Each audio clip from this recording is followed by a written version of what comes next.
All right. Hello to everyone who is joining us today. Welcome to a really special Houston Chronicle Live. I'm really excited to have our guest panelists here with us today. And if you've been here with us before, you know that this is a long-running tradition. We love to see where you are joining us from.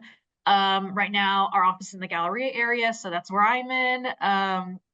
Our two guests are also in Houston, but let us know what neighborhood, if you're tuning in from your office downtown, if you're in Montrose, if you're, wherever. We just love to see kind of like where you're joining us from, or even if you're not in Houston, if you're outside of Houston in Texas, wherever you are. While we are waiting for other people to join, I'm going to give everyone a few minutes to join our call. I'm going to go ahead and read the biographies of our two guest panels, and we have two wonderful mental health professionals here with us today. Dr. Alton Bozeman is an assistant professor in the Menninger Department of Psychiatry and Behavioral Sciences Services at Baylor College of Med, and he serves as the director of outpatient assessments. Prior to his arrival at Menninger, Dr. Bozeman served as a psychologist within the Harris Center's IDD division in Houston. Really esteemed career, a doctorate in clinical psychology from the Chicago School of Professional Psychology, pre-doctoral internship at the University of Miami School of Medicine, and also spent some time in Lubbock at a postdoctoral fellowship in child and adolescent psychology. So really excited to have Dr. Bozeman here with us today. And then we also have Dr. Glenda Demas. She's a native Houstonian and a national board certified counselor. Holds licensure in Texas, Florida, Georgia, Louisiana, and practices in those states too. So really excited to have her here.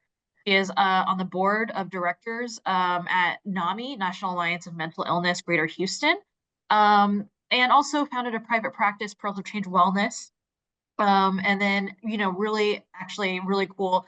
Also has founded, I have on here that last year you launched a mental health wellness app. Really cool to see that it's available on iTunes and anywhere you can get an app designed to provide individuals access to a wellness community that includes therapists, practitioners, and life coaches. So really excited to have Dr. Demas here with us today. Really cool to see everyone joining in so we see people from Houston, also from Philadelphia. That's interesting. Missouri City, Kingwood, very cool. All right, so we are almost at time. I'm going to go ahead and kick things off. So today we're going to talk a little bit about just, with the election coming up and then holidays right around the corner. This is something that, I've been dealing with in my personal life, and we've been hearing from other, readers and people that we talk to in the community, just the idea that like your mental health is probably taking a beating right now between like knowing that you have loved ones and people that you work with, interact with, live with, who maybe hold differing views. Like, how can you safeguard your own mental health? How do you bridge communication gaps? How do you deal with all these sticky situations? So we have a portion later in the program where we're going to kind of address reader submitted situations. I really want to stress that, the focus of this is mental health. We're not here to debate politics. We're not here to talk about the merits of one candidate over another. It is to give you the tools you need on how to, safeguard your mental health and help situations along. So, with that being said, some of these situations we rewrote to take out specific names of candidates, and just to focus on how this is going to be of help to everyone. So that is going to be later on, but first, I wanted to kick this off with a discussion. So thank you again, Dr. Bozeman, Dr. Demas. This is something that, we know that, if you have loved ones who have different political views, this time of year can get really strained. So, how can we create an open discussion versus one that kind of spirals between the us versus them narratives on social media and TV? Dr. Demas, why don't we start with you? Well, anytime you're having a difficult or challenging topic of conversation, whether it's politics, religion, whatever it is, it's always important to identify first your triggers and remove any emotions that you would possibly lead in with. So, for example, those triggers, if it's, focusing on a specific party or a specific initiative that that party is focusing on or not focusing on, make sure that you identify that is something that triggers you. And if you operate outside of those triggers, that gives you an opportunity to really hone into making sure that you respond from a non-emotional space. So that's the most important thing that I would say is identify those triggers and respond from a non-emotional space. That's great. Dr. Bozeman, anything to add? Yeah, so I agree very much with what Dr. Demas said. That's really clear. One thing I would add is also maybe identifying the audience and who you're having the discussion with, because some of these trigger areas might be something that's very important for you. But talking in an audience that is kind of more like-minded for those particular times where you can Mhm. process that, because some of these things might be things that you do want to process and have opportunities to discuss, but maybe knowing the audience and the time for those particular discussions. Hmm. Do you have any advice for how you can kind of do that? Like, you said preparing that discussion. Is there any, how in general, how do you even begin to identify triggers or do that kind of work on your own? Um, Dr. Bozeman or Sure. So the identifying triggers, I think, basically would be one would be history. Where has it? Have you had discussions before in which you end up finding yourself feeling maybe invalidated or upset? Mm, Then other ones are going to be things that you just know because they're personal. One of the things is we use the words politics so often, but some things are your politics and other things are another person's personals, right? So while taxes may be agreed upon to be something like politics, something like race and ethnicity might be very personal. And so you already know that area might be a trigger because you're not going to be able to talk about that in the same way as somebody who's has a lot of distance from that particular topic might have. mhm, mhm. And to the Yeah. point Dr. Bozeman made in terms of your audience early on, those individuals that would maybe share the same interest or combat whatever it is that your interest is, that's kind of identifying your audience. So when you are Mhm, allowed to say, okay, I'm going to be speaking with individuals that have indifferent of opinions as it relates to how I view, how taxes should be divvied or what have you. That gives you pre-work to say, okay, if this is brought in, I'm going to make sure that I hit the pause button, breathe, and remove myself. Or I'm not going to give a response to that, or I already have a pre-prepared response that is no response. mhm, So again, Dr. Bozeman is very correct in saying and identifying that audience because that audience can perpetuate those triggers as well. mhm, mhm. It's really interesting. In hosting this event, I was surprised to hear actually from many people who are very specifically adult children wanting to learn how to communicate more peacefully with their parents. And I think it's a really interesting, situation that it's not a matter of differing views. For the most part, they all share the same core values, but maybe communication gaps and maybe like the history of wanting to feel like they are recognized as an adult now and not just a child. And so, I think more broadly, like how would you approach that if you're kind of like, hey, like I have my own views and my own perspectives, like how do you bridge those communication gaps?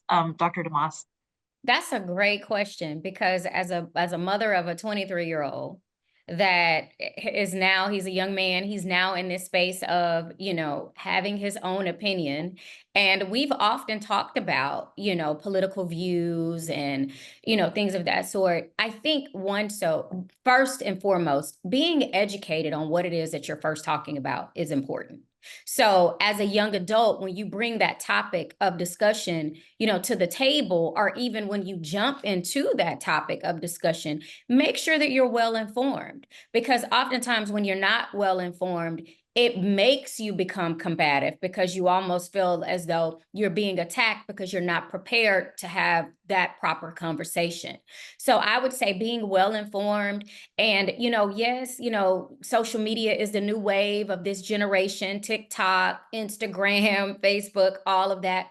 Comb through the information that you identify as more relevant or irrelevant and make sure that you leave out some of those topics that are non-beneficial in, relations, are making sure in an effort to make sure that you kind of eliminate any opportunity that it gets escalated because we're talking about things that are not relevant in that moment. Yeah. Dr. Bozeman, anything to add?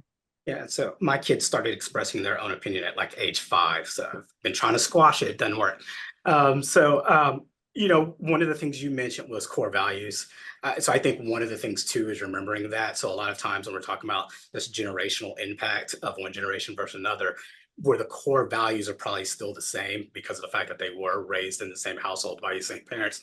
But then how we interpret those core values or how we think we're going to achieve them might be different, especially generationally. And so that might be something too to remember. And it's partly why the reason why you can have a close friend or a family member that is politically different and they continue to be your close friend. Because in the end, you still have these same core values like, hey, we still both care for people. We both still want to be great parents. And you just see the way and the route of getting there as being different. Yeah, that's interesting. I mean, the inverse is, first of all, I have to say, Dr. Bones, you do not look like you. Somebody's 20-year-old son. That was kind of but that's really cool that you have that perspective. And I think both of you being parents, like the inverse of that, if from the parental perspective, like is there, because they're also heard in the same way from adult children, also heard from a lot of parents that are trying to, talk to their now very independent children in a peaceful manner. So like, what advice would you kind of more broadly give them? So what I've learned that actually works for myself and my son is I welcome his opinions. He's very informed with what he brings to me, because he knows that I like a healthy debate. Right. My Mhm. undergrad is in communication studies. So I'm all for making sure we have healthy dialogue. But we also like to make sure that we bring in facts, and bringing in those facts eliminate any, area or room for faulty perspectives and things of that sort. So always just making sure that he's comfortable with having those conversations with me. And it's never I shoot down an opinion or anything like that. I like to challenge it in a way that gets you to really start thinking about what it is that you're presenting. And I think that's one of the ways that he and I have always been able to maintain a healthy healthy conversation when it comes to differences of opinions. And I cultivate, individuality and individualism in my home with myself and my children. So there's never a, my way or the highway. They're always in a space of being able to be verbal, and we talk through those things. So I think that's a good way, as for any parent, is just to cultivate individualism and listen, more importantly. Mhm. Yeah. I wonder, this is a question that came in from reader, but I think it's really, this is a great place to bring this up. Is it in general, is it better to keep quiet or to try to discuss those differences? Like when at some point is there a point, if even that, to just say like, let's not talk about this. Everyone's getting fired up. How do you like, at what point do you think that's necessary? Maybe Dr. Bozeman, if we can start with you. I think it depends a lot on what the goal is and what the purpose is. So, if it's somebody who you feel really needs to be able to understand your experience, and so you have a close friend and you lived a very different experience than they did, and therefore they're not understanding that or getting that might end up being a barrier to your friendship. So I think it's what's the goal. Or when you have a friend or family member that's generally curious, right? Somebody can truly be curious without knowing. And then that would be a time in which you want to have these conversations, right? Versus another time in which it's a family gathering and the purpose of this family gathering is to eat a good Thanksgiving Day meal. And it may not be to explain all your stances and get them to understand that fully. So I think a lot of times it comes down to what's the purpose of it, and what can be gained of it. I agree. Yeah. 100%. I agree. I think that's a really key part of what you said, the Thanksgiving dinner. That's something that comes up repeatedly. And that's a great point. Like if you're just there to open presents and enjoy Christmas, then let it be presents and enjoy Christmas. That's a really great point. This is something too. I think in hosting this event, I think most people, I assume you're here concerned about a situation or relationship because you want to maintain it. You want to save it. You value this relationship. You value this person in one way or another. But I think in my own mental health journey, something that has resonated with me is a realization that I can only control my own actions. Like I can't control someone else's. So how, if this relationship is one that you still want to have, you still love this person, how do you maintain your personal peace? Like if you already know there's no discussion that can, like, how do you still maintain your personal peace and maintain a relationship with this person? Maybe Dr. Demas, let's go with you. That's a great question because that's something that a lot of individuals struggle with. It doesn't matter if we're talking about politics or personal interests or any of that. It's always a challenge because most people struggle with presenting information in a way that is often allotted for there to be clear understanding to be brought in. Protecting your peace, right? I often tell people peace is so perspective because my perspective of peace and your perspective can be so varied. But Mm, what I would say when you're communicating with anyone and you want to bring in peace, watch your tone. Watch how you start that conversation, you stop that conversation, and make sure that, you understand that we are all different. And I don't have to push the narrative that I want to spin into your world, and you don't have to do the same for me. And when you lead in with understanding that we're all different, but yet, we move from a place of love, that's what allows you to protect your peace. mhm. It's fantastic. Um, in your own experience, do you feel like this is generally like, is it just us? Is this generally like a pretty stressful, strain mental health wise? Is it difficult? Are you seeing a lot more patients or like how are you seeing, I'm just curious, in your or just if you can speak broadly, is this a time that's kind of difficult for some people?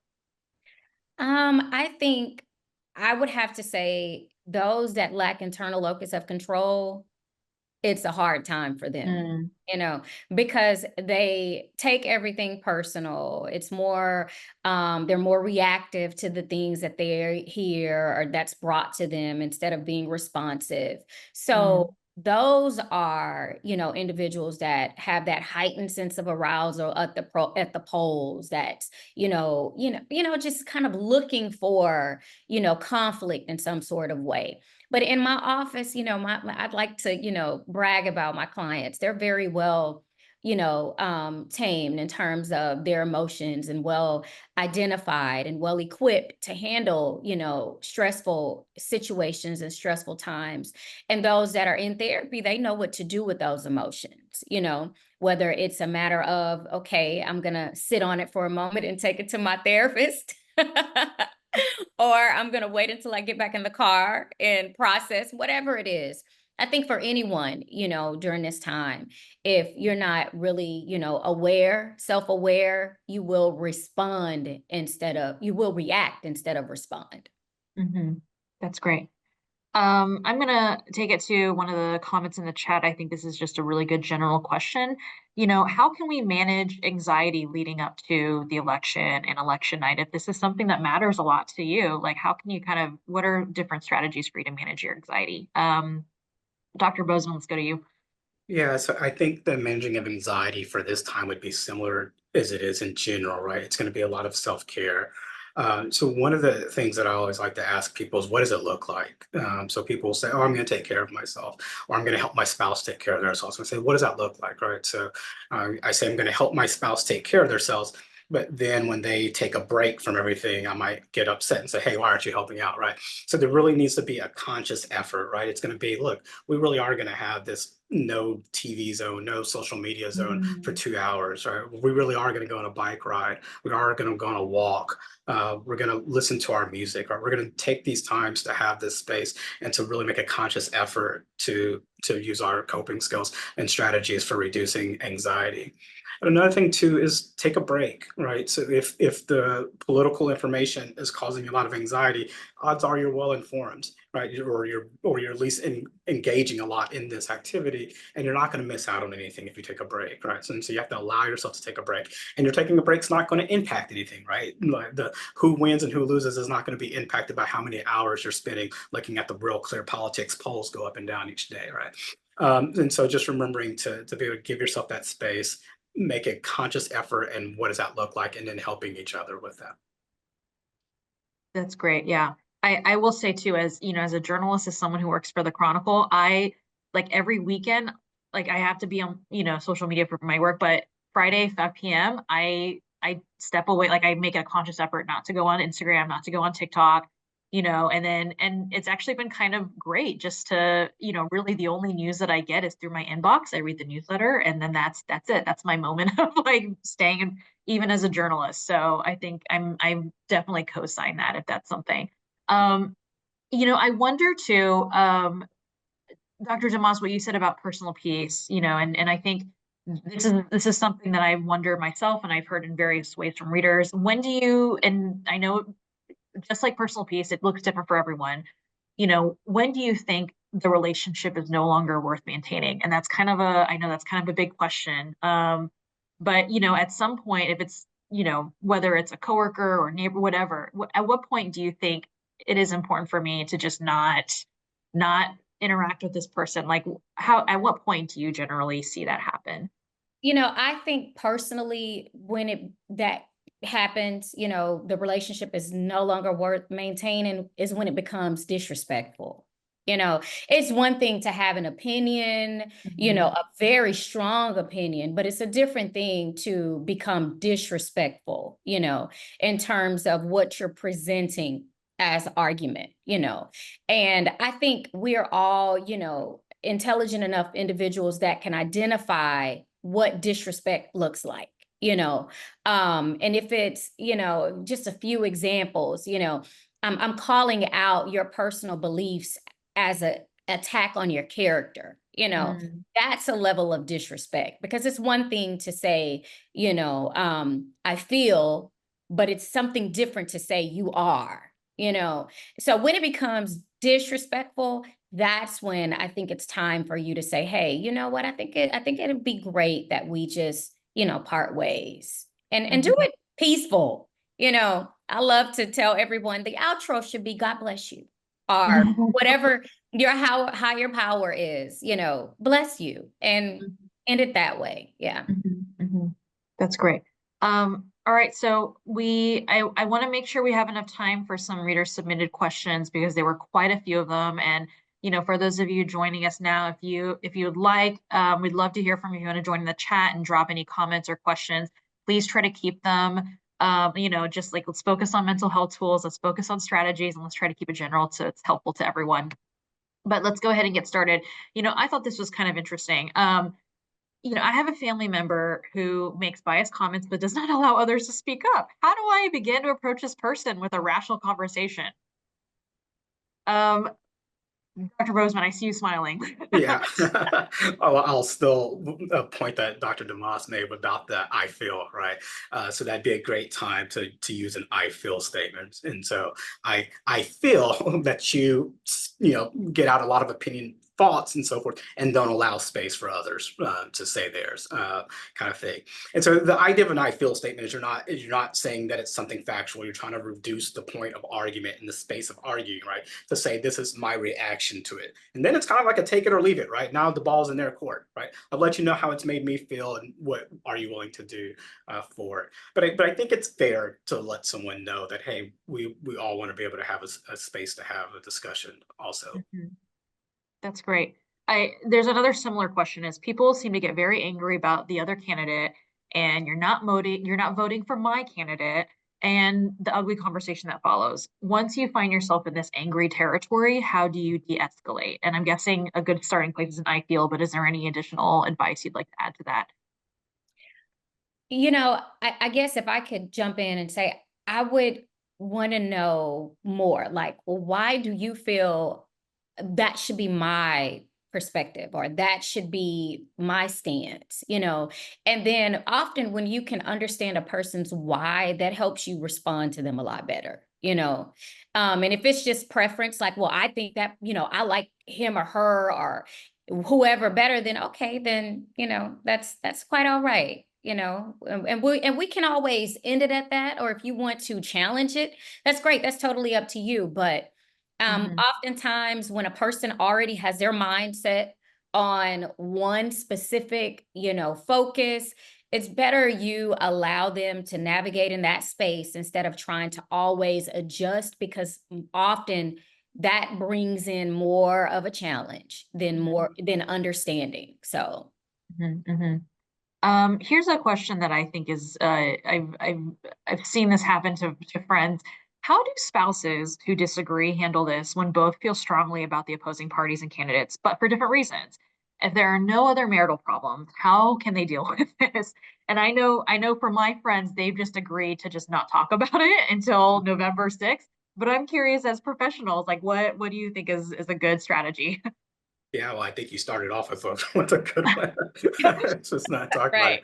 it. For me, I would bring it back to you all got married, and if there's not other areas in there, again, you probably share similar core values, right? That's And right. That's good. remembering that aspect and giving each other the benefit of the doubt. And then once you give each other the benefit of the doubt, there's not as much need to talk about it, because you can kind of rest assured. I know my spouse's heart is in a similar place as mine, but we see the issues that affect that heart differently. Mhm. Mhm, mhm, That's good. That's very true. And bringing in, as you stated, agree to disagree. It's important that we also, in our marital unions, respect one another's differences. mhm, It doesn't necessarily mean that just because I view things this way that we're not aligned. We're still aligned. It's just that we are individuals and we still operate in that space often. But as Dr. Bozeman stated, the core values are always at the center. So usually we always get back to that. And that's what's most important at the end of the day. mhm, mhm. Speaking of core values, here's another one that's kind of sort of related, but a little different. I'm a Christian. I know most of the other members of my church hold politically opposite views. Suggestions on how to deal with differences when your faith is at play. And I'm guessing there's some core values there. You don't have to talk about politics maybe after a church service, but I don't know if there's any professional opinion you have on that. Honestly, professional opinion, your beliefs, I mean, it's I wouldn't have much to offer on that, other than if someone were to come in my office with that concern, I would just tell them to personally stand on what they believe, you Mhm, know, and let that be the driving force behind all conversation, and just be graceful, be mhm, gracious in everything that we do, because we're not here to placate one to everybody else's perspectives and beliefs and feelings and thoughts and things of that sort, because when we do that, it kind of takes away and waters down who we are. But if we always lead in with grace, that softens everything that we do. So be mhm. gracious more than anything. Great. All right, here's another parent one. My father is a diehard supporter of one candidate, has zero interest in the facts or talking about any issues in depth. I know he won't change his mind, but I still love him. How do I come to terms with this? And maybe that's Dr. Bozeman if you wanna tackle that. Yeah, so I think they said it in the question, right? Which is kind of come to terms with it, which is kind of accept it, right? Mhm, And so we have a term in therapy world of radical acceptance, and it's just kind of this idea of like, I'm just going to accept it in its entirety. One of the things I often will challenge people that are seeing me too is, what does this mean? What's what's the negative aspect of it, right? And so do you need your father to see it the same way as you, and can you just accept that you are going to vote differently? mhm. When you say radical acceptance, I'm guessing it's a tough thing to swallow. Like if you want to put it in lay terms, it's a tough thing to swallow, but you're just gonna live with it. Yeah, and then again, going back to like what Dr. Demas said, is there respect there, right? So Mhm, you're radically accepting, but we wouldn't want to say radically accept abuse, right? We wouldn't want to say radically accept feeling miserable. But can you just accept something that doesn't really impact you, right? If your father never again verbalized where he stands, would it impact your life? Right. Right. So the only thing that's really impacting you is your knowledge of where he stands, right? But it's not really having an impact on your life. And Yeah. so I think mhm. you radically accept that. That's really interesting. That's really fascinating. There's another person who wrote in. I have a family with racist ideologies that I've had to cut off because of their ardent support of one particular candidate. How do I deal with the grief of losing that relationship? And it sounds a little bit of what you're referring to, or professionally, Dr. Demas, is there anything that you think in general would help this person? Well, that goes back to what Dr. Bozeman just stated about what's the impact. If Mm-hmm. they're, supporting that party, how has that impacted your life? How has it had a direct negative impact to you that has caused you to cut that family member off, And I think that's the leading question, and that helps drive the actions behind once you identify the response to that. And if there's been no direct negative impact, but yet you're just upset that this is, their stance. And I think that's a you challenge, not the family members challenge. That's interesting. Yeah. Speaking of another huge challenge, this person was pretty, I think we talked about this a little bit, but I'm curious about this myself. How can I avoid being triggered by outrageous comments, one-sided memes, etc., and still communicate in a civil manner? And I'm guessing they've already identified their triggers and they want to, so how do you move past those triggers? How do you, if you're in a conversation, how do you kind of move past that? Take the emotion out. What do you think? What do you think, Dr. Bozeman? Yeah, I would agree. So I spent a couple of years in a state and city that was extremely different from growing up in Houston, and it was a huge shock to me, and it was very uncomfortable because I was made to be aware of my ethnicity with every single person I met. It came up within 2 minutes, and I had never experienced anything like that. But on the flip side, while it felt negative, it also let me know, again, going back to the experiences, how much different some people's experiences are to yours. And so now when I see memes or things that just seem to be so, to me, untrue, I think, well, you know what? I now know there's such a breadth of experiences. Even my teenage son, when I talk to him about high school and certain things that's going on, he's just like, no, Dad, I don't know what you're talking about. Yeah, because his experiences are so different. And in his case, in a very positive direction. We're making movement. But so for me, with that, what I see on social media, what I see in memes and so forth, I just accept the fact, look, people's experiences are so different. We're not going to educate the world. I don't even post on psychology. I've got a doctorate in it. I don't even post on psychology because I know 10 people are going to argue with me. And so I just have to accept that, Yeah. take the I'm really emotion. I'm so glad you brought up posting on social media because that was a question someone said was like, how do I, well, actually, this person, how can I best post on social media when disagreeing? But I wonder, could you just avoid, I mean, I don't know, like, is there a best way to post on social media? I don't know. It's so one-sided and it's so one-dimensional and you don't get to talk to someone. So how do you handle the social media kind of conversations there? One of the biggest questions that I've had for quite some time is why do we as individuals feel a need to take to social media for our personal opinions and thoughts? But then I realized this is the era, the wave that we live in, right? So in situations like that, keep in mind it's our blueprint. So whatever you put out there, even if you make a decision that I'm going to go back and delete it, 45 seconds after, guess what? Within that 45 seconds, someone can nicely take a screenshot and Yep. share it. And here you are in the group chat, right? So be careful, be mindful of what you put out there. And also, again, driving in the emotions and your triggers and what's triggering you and making sure that you don't display those publicly because social media is a public platform. And once you put it out there, there's no pulling it back because again, someone can, intercept that and get a copy and share it out. And then now, even though you may not have meant something a specific way, it came across that way. And now there's backlash that you're going to have to deal with in terms of that. So when posting on social media and even responding to posts on social media, come from a educated space, not an emotional space. That would be my advice. Yeah, so I'll add on the emotional thing too as a strategy is, of course, waiting the 24 hours. And I think a lot of people have heard that. So when you're wanting to fire something off and you wait 24 hours, it seems to feel way less important the next day than it was in the moment. As far as posts that you might think are kind of that come from a neutral space that aren't anger, but you know it might end up getting debate. In that case, I just say you have to prepare yourself and know, right? Like I said, for me, I'm not going to post something because I'm like, I don't have the energy to then feel like I have to give 10 rebuttals to the 10 rebuttals I've received for that post. And so just asking yourself, are you prepared for that? Or going back to what we talked about at the very beginning, have a social media that is where all your friends and connections are of similar mind and where you know that you're making a statement to like-hearted people.